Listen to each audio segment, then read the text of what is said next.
మీరెవరు పట్టించుకోరా? Welcome to my channel. இன்னைக்கு இந்த வீடியோல தரமான 5 கிரைம் த்ரில்லர் படங்களை பத்தி தான் பார்க்க போறோம். இந்த 5 படங்களும் தமிழ் டப்பிங்லயே அவைலபிளா இருக்கு.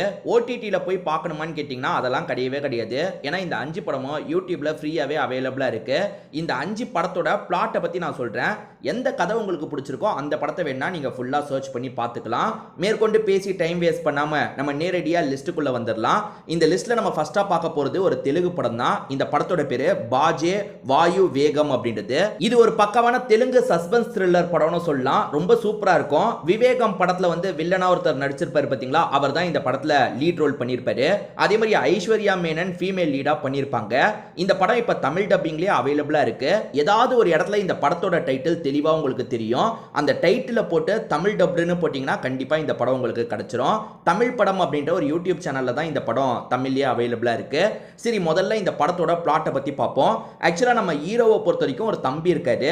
இவரோட அப்பா கிராமத்தை சேர்ந்தவரா இருப்பாரு. கிராமத்துல இருந்து அண்ணன் தம்பி 2 பேருமே வந்து சிட்டில பெரிய ஆளா மாறிட்டதா அப்பாவை ஏமாத்திட்டு இருக்காங்க. அதாவது நல்ல வேலையில இருக்க மாதிரி அப்பாவை ஏமாத்திட்டு இருக்காங்க. ஆனா அண்ணன் தம்பி 2 பேருமே கஷ்டப்பட்டு இருக்காங்க. அப்பா மாசத்துக்கு ஒரு தடவை இங்க வரும்போது மட்டும் பணக்காரங்க மாதிரிலாம் நடிச்சு ஏமாத்துவாங்க.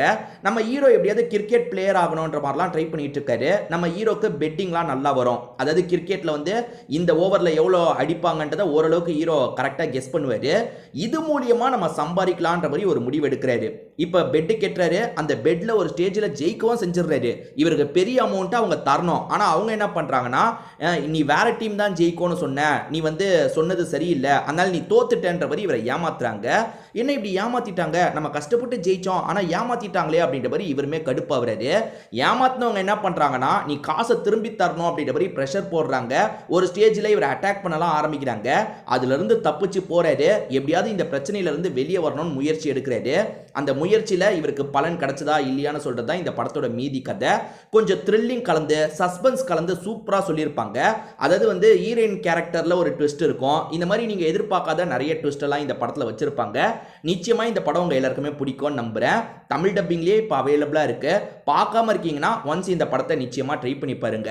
இந்த லிஸ்ட்ல நம்ம செகண்டா பார்க்க போறது ஒரு கன்னட படம் தான். கன்னட ஹாரர் த்ரில்லர் படம்னு சொல்லலாம். கன்னடத்துல இந்த படத்தோட பேர் என்னன்றது எனக்கு தெரியல. தோப்பூர் அப்படின்ற பேர்ல தமிழ் டப்பிங்ல அவைலபிளா இருக்கு. தந்தி ஒன்னு ஒரு சேனல் இருக்கு பாத்தீங்களா, அதுல நிறைய படங்கள் இருக்கு. அதுல இந்த படமும் இருக்கு. நான் இந்த படத்தோட கதை சுருக்கத்தை சொல்றேன். இந்த படத்தோட கதை பிடிச்சிருந்ததுன்னா கண்டிப்பா நீங்க ஒன்ஸ் ட்ரை பண்ணி பாருங்க. அது என்னன்னு பாத்தீங்கன்னா, சிவில் இன்ஜினியரான நம்ம ஹீரோ இருக்காரு பாத்தீங்களா, ஃபேமிலியோட புதுசா ஒரு ஊருக்கு வராரு. நம்ம ஹீரோவை பொறுத்த வரைக்கும் ஒரு ஒய்ஃப், அதே மாதிரி ஒரு பையன் இருக்கான். புதுசா எதுக்காக இந்த கிராமத்துக்கு வராருன்னா, இந்த கிராமத்துல ஒரு பிரிட்ஜ் இருக்கும். அந்த பிரிட்ஜ்ல வந்து டேமேஜ் ஏற்பட்டிருக்கும். அந்த பிரிட்ஜை திரும்பி மாத்தி அமைக்கிறதுக்காக தான் நம்ம ஹீரோ வந்திருக்காரு. இவர் ஒரு வீட்டுல தங்குறாரு பாத்தீங்களா, அந்த வீட்டுல நிறைய அமானுஷ்யமான விஷயங்கள்லாம் நடக்க ஆரம்பிக்குது. எப்ப ஆரம்பிக்குதுன்னா, இவர் பிரிட்ஜ் கட்டுறதுக்காக வந்தார்ல, அந்த பகுதி கிட்ட இவங்களுக்கு ஒரு பெட்டி கிடைச்சிருக்கும். என்ன பெட்டின்றதுலாம் ஹீரோக்கு தெரிய மாட்டேங்குது. அந்த பெட்டியை கொண்டு வந்து வீட்டுல வச்சிடுறாரு. அப்பத்துல இருந்து ஒய்ஃபுக்கு அமானுஷ்யமா ஏதோ நடக்கிற மாதிரி இருக்கு. ஒரு ஸ்டேஜ்ல ஒய்ஃபு கிட்ட சில மாற்றம்லாம் ஏற்படுது. ஏதோ இந்த வீட்டுல தப்பா இருக்கு, ஏதோ அமானுஷ்யமா நடக்குது அப்படின்றத போக போக இவரும் புரிஞ்சுக்க ஆரம்பிக்கிறாரு. இவரோட வீட்டுல நடக்கிறதுக்கும் அந்த பிரிட்ஜுக்கும் ஏதோ ஒரு சம்பந்தம் இருக்கு. இதுக்கு பின்னாடி என்னதான் இருக்குன்றதை இவர் விசாரிச்சு கண்டுபிடிச்சாரா இல்லையான்னு சொல்றது தான் மீதி கதை.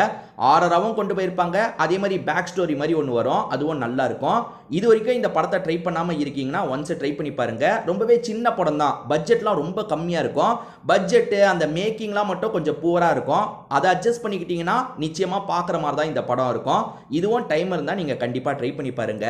இந்த லிஸ்ட்ல நம்ம மூணாவதா பார்க்க போற படத்தோட பேரு தீர்க்கதரிசி அப்படின்றது. இது ஒரு பக்கவான கிரைம் த்ரில்லர் படம்னு சொல்லலாம். இந்த படத்துல அஜ்மல் நடிச்சிருப்பாரு. அதே மாதிரி சத்யராஜ் ஒரு முக்கியமான ரோல் பண்ணியிருப்பாரு. நான் முதல்ல இந்த படத்தோட கதையை பத்தி சொல்றேன். ஆக்சுவலா போலீஸை பொறுத்த வரைக்கும் கண்ட்ரோல் ரூம்னு இருக்கும் பாத்தீங்களா, 100க்கு கால் பண்ணா கால் வரும் பாத்தீங்களா, அந்த மாதிரி ஒருத்தங்களுக்கு கால் வருது. அதாவது இவங்க வந்து சாக போறாங்க, முடிஞ்சா காப்பாத்திக்கோங்கன்ற மாதிரி கால் வருது. இவங்களுமே வந்து அவங்களை எப்படியாவது காப்பாற்றணும் அப்படின்ற மாதிரி ட்ரை பண்றாங்க. ஆனா அதுக்கு முன்னாடி ஒருத்தர் சாவடிச்சுட்டு போயிடுறாரு. சாவடிக்கிறவர் யாரு, அப்படி சாவடிக்கிறவர் எதுக்காக போலீஸ் கிட்ட முன்கூட்டியே சொல்லிட்டு இந்த விஷயத்தை பண்றாரு அப்படின்ற மாதிரி அஜ்மல் விசாரணை பண்ண ஆரம்பிக்கிறாரு. அஜ்மல் தான் ஒரு முக்கியமான ஆபீசரா இருப்பாரு. இந்த தகவலை கொடுக்கிறது யாரு, அவங்களை எப்படியாவது பிடிக்கணும். அதே மாதிரி அடுத்தடுத்து மரணம் நடந்துகிட்டே இருக்கும். அதாவது இவர் தான் அடுத்து சாக போறாரு, இவர் தான் அடுத்து சாக போறாருன்ற மாதிரி அந்த மர்ம நபர் சொல்லிட்டாரு. அவர் தான் வந்து கொலை பண்ணிட்டு இருக்காரு போல, எப்படியாவது இந்த விஷயத்தை நம்ம ஸ்டாப் பண்ணணும் அப்படின்ற மாதிரி அஜ்மலும் டீமோ சேர்ந்த மாதிரி ட்ரை பண்றாங்க. கொலை பண்றவர் யாரு, எதுக்காக இந்த கொலையெல்லாம் அவர் பண்றாருன்னு ஒரு கேள்வி இருக்கு பாத்தீங்களா. அதுக்கு பின்னாடி ஒரு பிளாஷ்பேக்லாம் வச்சிருப்பாங்க. ஸ்டார்டிங்ல இருந்து எண்டிங் வரைக்கும் ரொம்ப இன்ட்ரெஸ்டிங்கா கொண்டு போயிருப்பாங்க. எனக்கு தெரிஞ்ச ரன் டைம் 2 ஹவர்னு நினைக்கிறேன். அந்த 2 ஹவரும் ரொம்ப இன்ட்ரெஸ்டிங்கா இருக்கும். சத்யராஜ் வந்து ஹீரோவா பண்ற படம்லாம் பெருசா நல்லா இருக்காது, ஏன்னா இப்போ வந்து அவரோட மார்க்கெட்லாம் முடிஞ்சிருச்சு. பட் இந்த படம் டீசெண்டா இருக்கும். கண்டிப்பா ஒரு வாட்டி பாக்குற மாதிரி தான் இந்த படம் இருக்கும். முடிவுல நீங்க எதிர்பார்க்காத ஒரு ட்விஸ்டும் வச்சிருப்பாங்க, அதுவும் நல்லா இருக்கும். இந்த லிஸ்ட்ல நம்ம 4ஆவதா பார்க்க போற படத்தோட பேரு கருங்காப்பியம் அப்படின்றது. ஆக்சுவலா இந்த படத்துல காஜல்லாம் நடிச்சிருப்பாங்க, ரெஜினா நடிச்சிருப்பாங்க, ஜனனி நடிச்சிருப்பாங்க, ஏகப்பட்ட பேர் இந்த படத்துல நடிச்சிருப்பாங்க. இது ஒரு ஆந்தாலஜி படம் தான். அதாவது ஒரே படத்துல 4-5 கதைகள் இருக்கும்.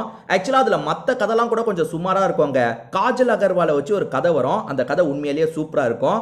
அந்த கதைக்காகவே இந்த படத்தை நீங்க ட்ரை பண்ணி பார்க்கலாம். அதே மாதிரி big Boss season 1ல Raiza Wilson ஒருத்தங்க வந்தாங்க பாத்தீங்களா, அவங்களோட கதை ஒன்று வரும். அவங்களும் கலையரசனும் வர மாதிரி ஒரு கதை இருக்கும். அந்த கதை கூட ஓரளவுக்கு நல்லா இருக்கும். மத்த கதை தான் ரொம்ப சொதப்பி வச்சிருப்பாங்க. சரி, நான் முதல்ல பேசிக் பிளாட்டை சொல்றேன். அது என்னன்னு பாத்தீங்கன்னா, ரெஜினாவை காட்டுறாங்க.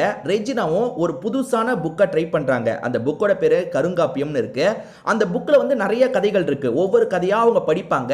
அவங்க படிக்கிற கதையை நமக்கு விஷுவலா காட்டுவாங்க. நான் சொன்ன பாத்தீங்களா ஒரு 4-5 கதை இருக்கும்ட்டு, அந்த கதை எல்லாத்தையும் ரெஜினா தான் படிக்கிற மாதிரி நமக்கு காட்டுறாங்க. அப்படிதான் காஜலோட கதை வருது. காஜலை பொறுத்த வரைக்கும் வந்து எதிர்காலத்தை ஓரளவுக்கு கணிக்கிறவங்களா இருப்பாங்க. அதனால அவங்களுக்கு என்ன பிரச்சனை வந்தது, ஊர்க்காரங்க கிட்ட அவங்களுக்கு என்ன பிரச்சனை வந்ததுன்னு சொல்றது தான் இந்த படத்தோட கதை. ரொம்ப இன்ட்ரெஸ்டிங்கா இருக்கும்னு நான் சொல்ல மாட்டேன், ஏன்னா மற்ற கதைகள்லாம் ஆவரேஜா இருக்கும். ஆனா காஜல் அகர்வாலை வச்சு ஒரு கதை வருது பாத்தீங்களா, அந்த கதை சூப்பரா இருக்கும். அதுக்காகவே நீங்க இந்த படத்தை ட்ரை பண்ணலாம். அநேகமா நிறைய பேர் பார்த்துருக்க கூட வாய்ப்பு இருக்கு. பார்க்காம இருக்கீங்கன்னா இப்ப யூடியூப்ல ஃப்ரீயாவே இருக்கு, கண்டிப்பா ஒரு வாட்டி ட்ரை பண்ணி பாருங்க. இந்த லிஸ்ட்ல நம்ம கடைசியா பார்க்க போற படத்தோட பேரு குற்றம் புதிது அப்படின்றது. இது ஒரு சூப்பரான கிரைம் த்ரில்லர் படம்னு சொல்லுவேன். பட்ஜெட்லாம் கம்மியா தான் இருக்கும், ஆனா சூப்பரா எடுத்திருப்பாங்க. முடிவுல நீங்க கொஞ்சம் கூட எதிர்பார்க்காத ட்விஸ்ட் எல்லாம் வச்சிருப்பாங்க. நான் முதல்ல பேசிக் கதையை பத்தி சொல்றேன். அது என்னன்னா, ஏஎஸ்பி லெவல்ல ஒரு போலீஸ் இருக்காரு.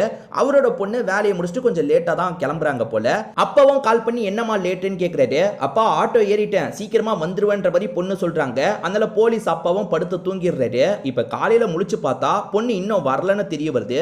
ஐயோ பொண்ணு வரலையேன்ற மாதிரி இவரும் பதட்டப்படுறாரு. இவரோட ஆளுங்க கிட்ட சொல்லி தேடலாம் ஆரம்பிக்கிறாரு.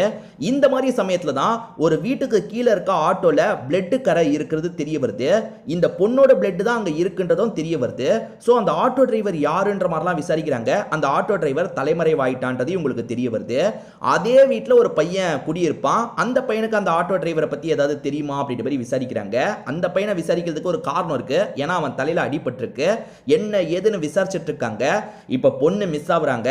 அந்த பொண்ணோட பிளட் ஒரு ஆட்டோல இருக்கு. அந்த வீட்டுல இருக்க ஒரு பையன் மேலே உங்களுக்கு டவுட் வருது. இப்படிதான் விசாரணை போகும். இதுக்கு மேல இந்த பையன் சில விஷயங்களை சொல்ல ஆரம்பிப்பான். அதெல்லாம் ரொம்ப ஷாக்கிங்கா இருக்கும்.